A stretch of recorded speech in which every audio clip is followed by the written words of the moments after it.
Hello everyone.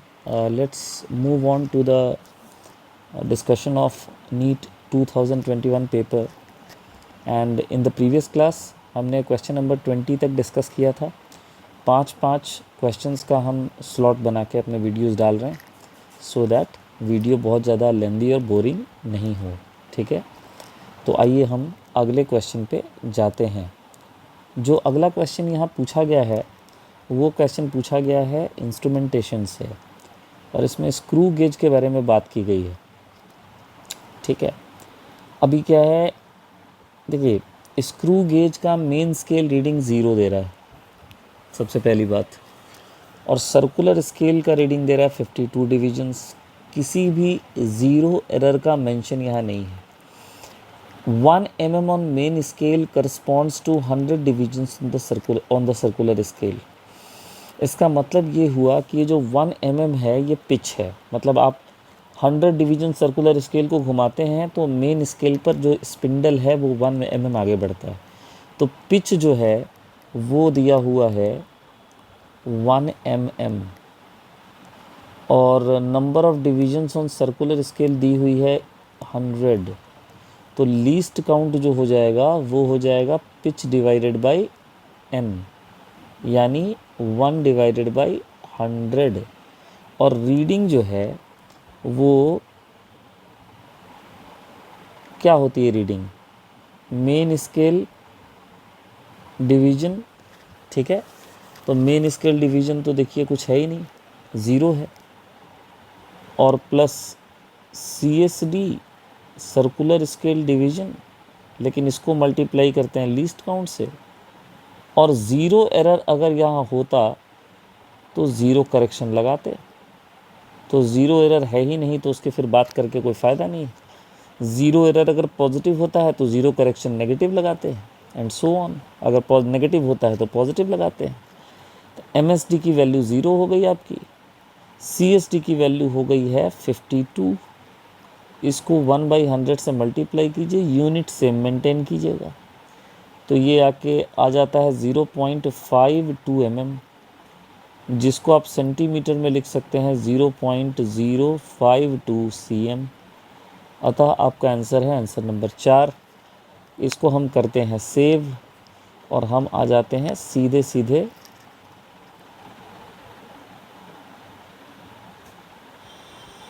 अपने notes पे, क्योंकि मैपिंग भी तो करनी है। अब आप देखिए यहाँ पे वर्नियर कैलिपर्स और स्क्रू गेज दोनों की रीडिंग कैसे निकालते हैं ये यहाँ पढ़ाया गया है। ठीक है, देखिए MSD main scale reading plus least count into circular scale, और जितना ज़ीरो करेक्शन होता है उसमें भी लीस्ट काउंट मल्टीप्लाई करते हैं, बट वो था ही नहीं यहाँ पे। तो देखिए कम्प्लीटली मैप्ड है, और यही नहीं, इसके बाद फिर हम इसके काफ़ी सारे क्वेश्चन भी हमने कराए हुए हैं, तो काफ़ी इजी क्वेश्चन आपको इसमें दिया गया है। अब आते हैं नेक्स्ट क्वेश्चन पे। नेक्स्ट क्वेश्चन पे आते हैं। अब देखिए नेक्स्ट क्वेश्चन क्या है। नेक्स्ट क्वेश्चन है कैपेसिटर के ऊपर। कैपेसिटर के ऊपर अगला क्वेश्चन है। कैपेसिटर पे सर्किट बेस्ड क्वेश्चन हमने ढेरों करवाए हुए हैं। अब आप इस क्वेश्चन को गौर से देखिए, ये तो बहुत सिंपल सा क्वेश्चन है। देखिए ये जो कैपेसिटर आपको दिख रहा है इन दोनों पॉइंट्स के बीच में, ये तो वायर से इसके दोनों टर्मिनल मिल रहे हैं, तो ये कैपेसिटर शॉर्ट सर्किटेड कैपेसिटर हो गया। शॉर्ट सर्किटेड कैपेसिटर का मतलब आप इसकी जगह एक वायर बना दीजिए। ठीक है, बेसिकली आप ये वायर की तरह बिहेव करेगा। तो अब आपका जो सर्किट बचता है उसमें ये वाला C एक बचता है, एक ये वाला C बचता है, ये दोनों ऐसे करके जुड़े हुए हैं, और यहाँ पे आपके पास आ गई है ये वायर। अब यहाँ 2 वायर का तो कोई मतलब है नहीं, बताइए। अगर 2 वायर है तो उसको भी आप एक ही वायर बनाएंगे, तो अल्टीमेटली A और B के बीच में आपका दोनों कैपेसिटर पैरेलल में है, तो आंसर 2C होना चाहिए इक्विवेलेंट इसका। So answer number 2 is correct.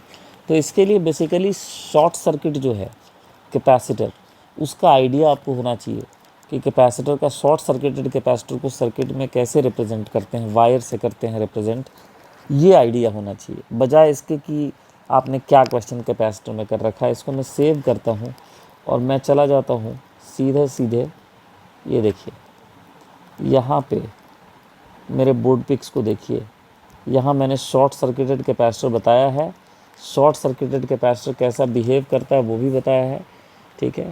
ये देखिए ऊपर अगर आप पढ़ रहे होंगे, ठीक है, ये तो इंडक्टर का है। जब मैं कैपेसिटर बताता हूँ तो साथ साथ में इंडक्टर भी बता देता हूँ। तो ये देखिए अनचार्ज कैपेसिटर जो है वो बिहेव करता है ना, जो कम्प्लीटली चार्ज कैपेसिटर है वो बिहेव करता है ओपन सर्किट की तरह, और अनचार्ज कैपेसिटर जो है वो बिहेव करता है शॉर्ट सर्किट की तरह। और अगर कैपेसिटर के दोनों बाजू शॉर्ट सर्किट हो जाएं तो वो वायर की तरह बिहेव करेगा। ये देखिए इस क्वेश्चन में बताया गया है, इससे पहले वाले क्वेश्चन में भी बताया गया, देखिए कि उसको आप वायर की तरह से मान सकते हैं।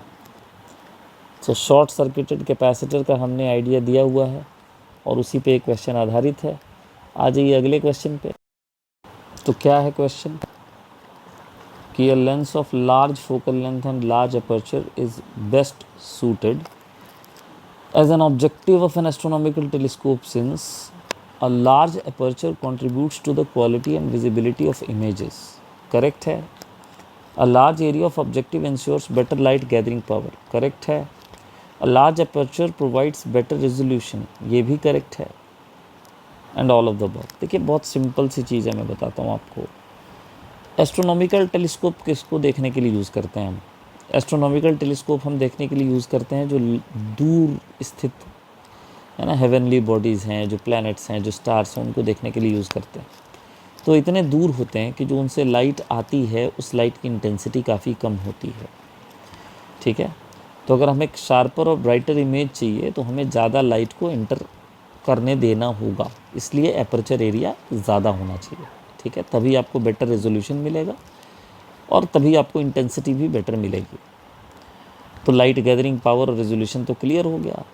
और जहाँ तक सवाल है मैग्नीफाइंग पावर का, तो आप जानते हैं कि वो FO प्लस FE होता है, FO length sorry FO into FE होता है, FO बाई FE होता है, सॉरी। और लेंथ जो होता है वो FO प्लस FE होता है। तो FE के इन्वर्सली प्रोपोर्शनल है और FO का डायरेक्टली है। तो ऑब्जेक्टिव का फोकल लेंथ ज़्यादा होना चाहिए और आईपीस की फोकल लेंथ जो होनी चाहिए वो होनी चाहिए कम, ठीक है। और length of the tube FO plus FE होता है। इस पे न्यूमेरिकल्स भी आते हैं। तो इसको मैं करता हूँ सेव, और ये देखिए एग्जैक्टली सेम क्वेश्चन हमारे असाइनमेंट में है। यहाँ पे लार्जर अपर्चर ऑफ टेलीस्कोप्स क्यों रिक्वायर्ड है, ठीक है। हमने ईज़ ऑफ मैन्युफैक्चर वगैरह ऑप्शन भी डाला हुआ है, ठीक है। Same question is there in our DTS module. Now coming to the next question. Two charged spherical conductors of radius R1 and R2 are connected by a wire. Then the ratio of their surface charge densities. बहुत common question है। Electrostatics के first class में हम लोग ये question discuss कराते हैं। तो अगर आपके पास दो जो हैं वो स्फेरिकल चार्ज बॉडीज़ हैं, है ना, उन दोनों को आपने वायर से कनेक्ट कर दिया, है ना, और एक की रेडियस है मान लीजिए R1 और दूसरे की रेडियस हो गई R2, तो चार्ज जो होगा वो रीडिस्ट्रीब्यूट होगा। और कब तक रीडिस्ट्रीब्यूट होगा? जब तक कि दोनों का पोटेंशियल सेम ना हो जाए। सो एट इक्विलिब्रियम आप क्या लिखेंगे बताइए? इक्विलिब्रियम पे आप लिखेंगे पोटेंशियल ऑफ 1 और पोटेंशियल ऑफ 2 बराबर होगा। What is potential of 1? अगर इक्विलिब्रियम पे इस पे चार्ज Q1 मान लेवें और इस पे चार्ज Q2, तो यहाँ पे हम लिखेंगे K into Q1 divided by R1 और यहाँ पे हम लिखेंगे K into Q2 divided by R2। तो Q1 बाई Q2 का वैल्यू क्या हो जाएगा बताइए? Q1 बाई Q2 का वैल्यू हो जाएगा R1 बाई R2। ये तो चार्ज का रेशियो आया। अब आइए हम सिग्मा की रेशियो की बात करते हैं। देखिए सिग्मा 1 बाई सिग्मा 2 को आप क्या लिख सकते हैं बताइए? पहले का चार्ज और पहले का सरफेस एरिया होगा 4 पाई R1 स्क्वायर डिवाइडेड बाई दूसरे का चार्ज और दूसरे का सरफेस एरिया होगा 4 पाई R2 स्क्वायर। तो ये कितना आ जाएगा बोलिए? ये आ जाएगा Q1 बाई Q2, क्षमा चाहूँगा कैपिटल R की जगह स्मॉल r लिख दिया मैंने, तो या तो उसको चेंज कर दो या इसको चेंज कर दो, किसी को तो चेंज करना पड़ेगा ना, है ना। कैपिटल R1 होना चाहिए, यहाँ कैपिटल R2 होना चाहिए। तो यहाँ पे आ जाएगा R2 square by R1 square, और Q1 बाई Q2 की वैल्यू हमने यहाँ निकाली R1 बाई R2, तो उसको यहाँ हम सब्सटीट्यूट करेंगे। तो फाइनली जो हमारा आंसर आ रहा है बच्चों वो कितना आ रहा है बताओ, वो आ रहा है R2 डिवाइडेड बाई R1, यानी इन्वर्सली प्रोपोर्शनल टू रेडियस, यानी ऑप्शन नंबर 2 हमारा करेक्ट है। ठीक, आंसर सेव करते हैं। अब देखिए आप चमत्कार, फिर ये देखिए exactly same question, sigma 1 sigma 2 का रेशियो, चार्ज का रेशियो, ठीक है, ये हम लोग कराते हैं। सेम क्वेश्चन मार्क्ड है, देखिए ठीक से देख लीजिए, एग्जैक्टली सेम क्वेश्चन। चलिए 24 क्वेश्चन हो गए, 25वें पे आते हैं। A spring is stretched by 5 centimetre by a force of 10 newton, the time period of oscillation when a mass of 2 kg is suspended. देखिए इस क्वेश्चन में तो कुछ जान ही नहीं है, ठीक है ना। स्प्रिंग को स्ट्रेच किया है आपने 10 न्यूटन के फोर्स, तो ये जो 10 न्यूटन है उसको आप kx लिख सकते हैं, और ये है 5 सेंटीमीटर, बोले तो 5/100 मीटर। तो SI यूनिट के अंदर k की जो वैल्यू आएगी वो आ जाएगी 200 न्यूटन पर मीटर, जहाँ तक मैं सही हूँ, ठीक है, 1000/5। और फिर आपने इसको लटका दिया है 2 kg का मास इससे लटका के, और उसकी टाइम पीरियड निकालना चाहते हो, तो स्प्रिंग मास सिस्टम का जो टाइम पीरियड होता है वो 2π/m/k होता है। सही है, सही है ना। तो बताइए क्या आ जाएगा, तो टाइम पीरियड की वैल्यू आ जाएगी 2π/, मास की वैल्यू हो गई 2, k की वैल्यू हो गई 200, तो 100 बाहर निकलेगा, 10 बन जाएगा। 2π का मतलब 6.28 डिवाइडेड बाई 10, तो आंसर नंबर 4 करेक्ट है, which is 0.628 seconds। Very simple question, let's save it and let's see whether we have done anything. We have done a lot of questions on spring right from this type of question। ये तो बहुत ही lower level का question है, ठीक है, बहुत ही lower level का question है, इससे बहुत ज़्यादा हैवी क्वेश्चंस हमने कर रखे हैं क्लासेस में, ठीक है। उद्देश्य ये है आपको दिखाना कि नीट की तैयारी के लिए जो पढ़ाया जाता है कंटेंट, वो हमारे यहाँ क्या पढ़ाया जाता है, ठीक है, किस लेवल पे हम तैयार करते हैं, और क्या कितनी रेलेवेंस है उसकी नीट के एग्जामिनेशन के पॉइंट ऑफ व्यू से। आइए आते हैं क्वेश्चन नंबर 26 पे। For a plane electromagnetic wave propagating in x direction, which one of the following combination gives the correct possible direction of electric field and magnetic field. देखिए बहुत simple सी बात है, जब हम प्रॉपर्टी ऑफ EM वेव्स पढ़ते हैं तो वहाँ एक प्रॉपर्टी हम ये पढ़ते हैं कि जो EM वेव का प्रोपोगेशन का डायरेक्शन है वो E क्रॉस B के डायरेक्शन में होता है, यानी जो उसके कॉन्स्टिट्यूएंट मैग्नेटिक फील्ड और इलेक्ट्रिक फील्ड होते हैं, B क्रॉस E मत लिखिएगा, E क्रॉस B के डायरेक्शन में होता है। C का unit vector is nothing but E cross B का यूनिट वेक्टर। आप समझ रहे हैं, समझने बात को, ठीक है। तो E क्रॉस B के लिए होता है, ठीक। तो आपका वेव अगर x डायरेक्शन में जा रहा है, यानी पॉजिटिव I की तरफ जा रहा है, तो C वेक्टर का मतलब यहाँ I कैप हुआ, तो आप क्रॉस प्रोडक्ट करके देख लीजिए कि किस में आपको प्लस I कैप की डायरेक्शन मिल रही। आप समझ रहे हैं मेरी बात। जैसे पहला वाला अगर आप क्रॉस प्रोडक्ट करते हैं तो आपको क्या मिलता है, देखिए J क्रॉस K, E पहला वाला E है, दूसरा वाला B है, ध्यान रहे पहले से दूसरे को क्रॉस प्रोडक्ट करना है और वो I के डायरेक्शन में आना चाहिए। तो J क्रॉस K I आएगा प्लस I, और K क्रॉस J करेगा माइनस I आएगा। तो बेसिकली इसमें जो है 0 आ जाएगा, तो ये तो ख़त्म ही हो जाएगा मामला। इसी तरह से अगर हम बात करें किसकी, -J+K और -J+K, तो ये तो दोनों सेम डायरेक्शन हो जाएंगे। ये E और B तो एक दूसरे के परपेंडिकुलर होने चाहिए, E, B और C तीनों एक दूसरे के म्यूचुअली परपेंडिकुलर होते हैं। आप समझ रहे हैं कि नहीं समझ रहे हैं बात। सिचुएशन कुछ इस तरह की होती है, तीनों म्यूचुअली एक दूसरे के परपेंडिकुलर होते हैं, और जो C वेक्टर है उसकी जो दिशा होती है वो E क्रॉस B के डायरेक्शन में होती है।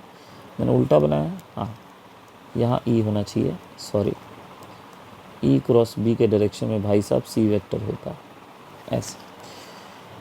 तो पहला तो हो नहीं सकता, चौथा हो नहीं सकता क्योंकि इसका भी 0 आ जाएगा, दोनों पैरेलल हैं यहाँ पर। अब आ जाइए तीसरा। तीसरा में क्या ये परपेंडिकुलर हैं, ये एंटी पैरेलल है, ये भी नहीं हो सकता। पहले तो E और B परपेंडिकुलर होना चाहिए, तो पैरेलल वाले तो सारे ही काट दीजिए आप, तो एक ही बचता ही है आपके पास। एक ही बचता ही है, वही आंसर होना चाहिए।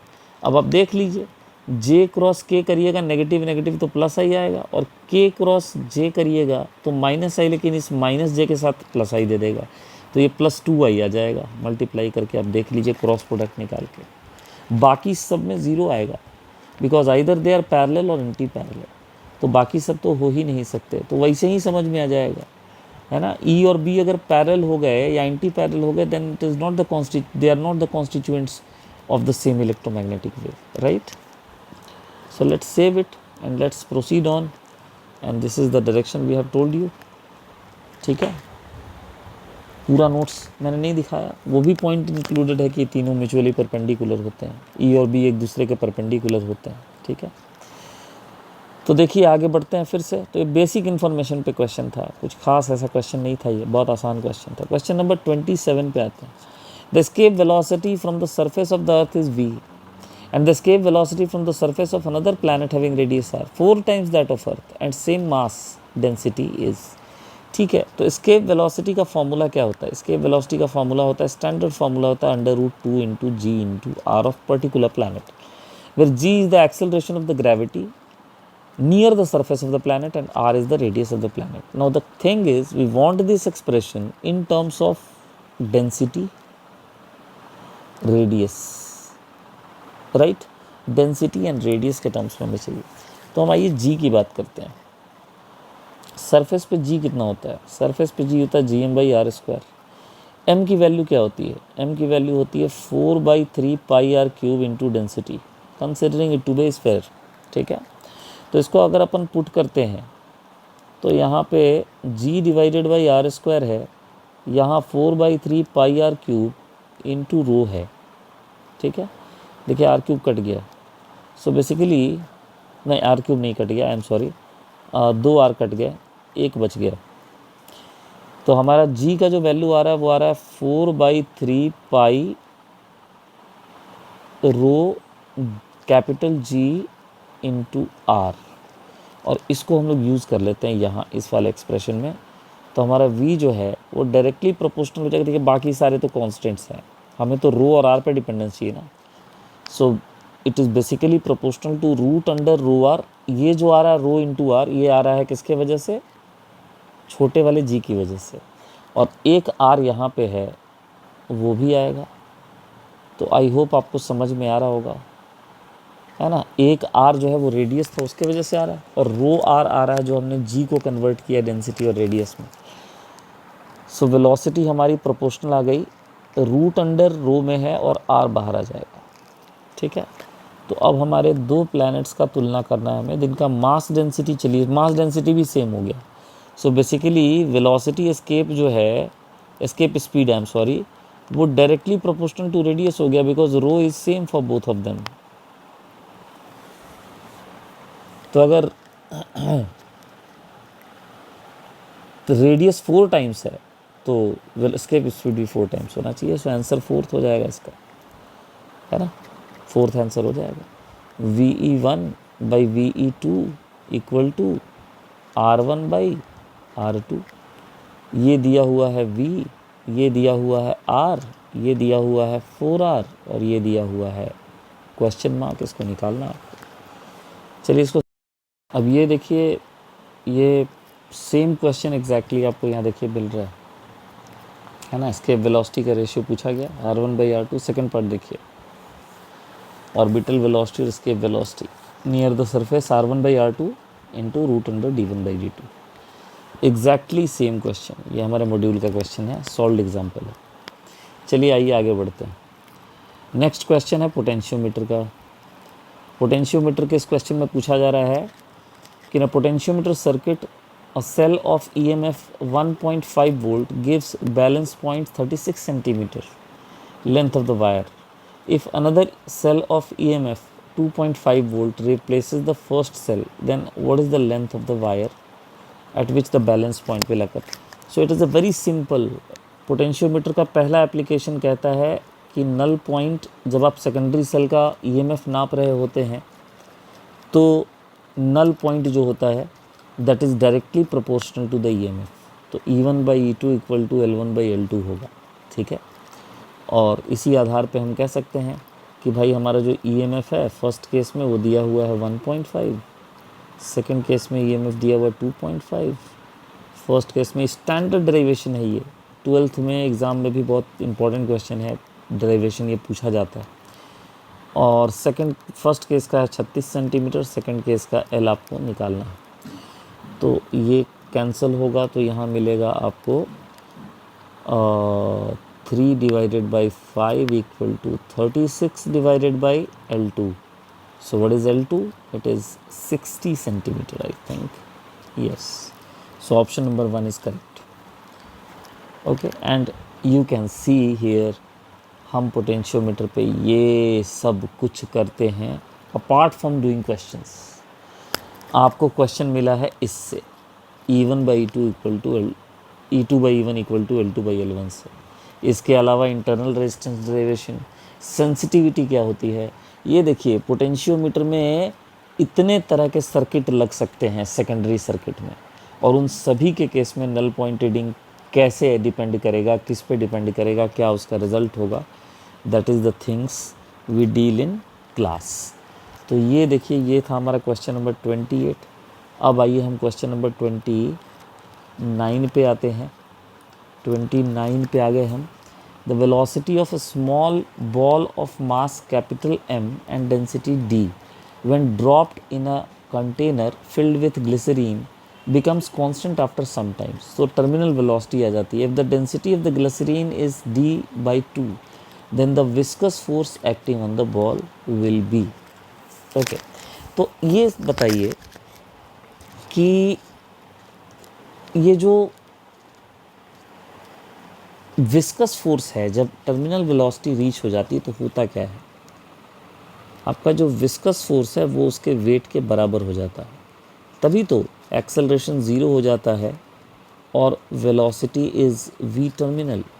सो जब टर्मिनल वेलोसिटी आता है तो इस बात को भली भांति याद रखिए कि जो विस्कस फोर्स है वो mg के बराबर हो जाएगा। Viscous force will be equal to mg, sorry not only viscous force, I am sorry, viscous force और अपथ्रस्ट का जो सम है वो mg के बराबर हो जाएगा, टोटल फोर्स ज़ीरो हो जाएगा।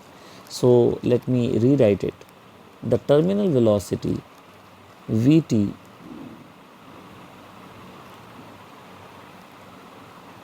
at terminal velocity vt, the viscous force, देखिए जब आप बॉल को छोड़ते हैं तो क्या होता है, mg लगता है नीचे और विस्कस फोर्स और बायोवेंट फोर्स लगते हैं ऊपर, क्योंकि वेलोसिटी नीचे की तरफ है। तो इन दोनों का जो सम होता है वो बराबर हो जाता है किसके, mg के बराबर हो जाता है। सो बेसिकली आप बात कर रहे हैं विस्कस फोर्स की। अब विस्कस फोर्स को आप क्या लिख सकते हैं बताइए, mg माइनस बायोवेंट फोर्स, सही है ना। mg को ऐसे ही छोड़ दीजिए। बायोवेंट फोर्स क्या होता है, तो it is volume of liquid displaced into density of liquid into g, it is weight of liquid displaced, ये लिखा जाता है इसको, ठीक है। वॉल्यूम ऑफ लिक्विड डिस्प्लेस्ड किसके बराबर है, जितना सॉलिड का वॉल्यूम है उसी के बराबर है। तो क्या इसके वॉल्यूम को मैं mass of solid by density of solid नहीं लिख सकता, तो ये आ जाएगा। अब आप इसमें mg कॉमन ले लेंगे, mg आप कॉमन ले लीजिएगा तो आपके पास बचेगा 1 minus rho L by rho S. Rho L की वैल्यू कितनी है भैया, रो एल की वैल्यू जो है वो है d बाई 2, ये है d बाई 2 और इसकी वैल्यू है d, तो कट के कितना आ जाएगा, तो ये आ जाएगा mg इंटू 1 माइनस 1 बाई 2, तो आपका आंसर हो गया mg बाई 2, ऑप्शन नंबर 1, ठीक है। लेट्स सेव इट और आइए हम आते हैं क्वेश्चन पे। ये देखिए कुछ नहीं करना है, इस स्टेप में वैल्यू डाल दीजिए बस, density of solid density of liquid का 4/3 पाई आर क्यूब को आप m बाई वी लिख दीजिए, m बाई रो लिख दीजिए, हो जाएगा काम। या रो एस कॉमन ले लीजिए, एग्जैक्ट एक्सप्रेशन है बिल्कुल। रो एस को कॉमन ले लो, 4/3 pi r cube into rho s को आप m लिख दो, तो mg बाहर निकल जाएगा, अंदर में 1/ρl/ρ से जाएगा। आप समझ रहे हैं मैं क्या बोल रहा हूँ? और ये आपका विस्कस फोर्स होता है, ये वाला, ठीक है।